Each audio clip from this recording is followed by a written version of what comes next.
Fatty liver কমাতে কলা খাচ্ছেন, নিজের পায়ে কুড়াল মারতেছেন। আমি মাহাদিন রেশাদ সরকারি হসপিটালে ইন্টার্নশিপ মেডিসিন অভিজ্ঞতা থেকে বলছি।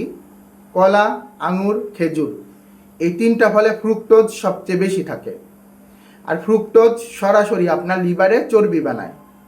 তাহলে কি কি খাবেন? পেয়ারা, জাম্বুরা, আমলকি এগুলোতে ফাইবার বেশি, সুগার কম, আপনার লিভার পরিষ্কার করতে সাহায্য করে। যারা ফ্যাটি লিভার রুগী আছেন বা ফ্যাটি লিভার সমস্যা ভুগছেন, তারা আজই ফ্রিজ খুলে দেখুন কলা আছে কিনা। থাকলে আজ থেকেই খাওয়া বন্ধ করুন। 15 দিন পরে ইউএসজি করিয়ে দেখুন আপনার লিভার কতটুকু ভালো হয়েছে। ভিডিওটি সেভ করে রাখুন এবং শেয়ার করে দিন আপনার আব্বা আম্মা, আত্মীয় স্বজনের কাছে। আপনার একটা শেয়ার সবার উপকার নিয়ে আসবে। আর আপনি ফ্যাটি লিভার সমস্যায় ভুগছেন কিনা তা আমাকে অবশ্যই জানান, আমি আপনাকে পরামর্শ দেব। সবাই সুস্থ থাকুন, ভালো থাকুন। আসসালামু আলাইকুম।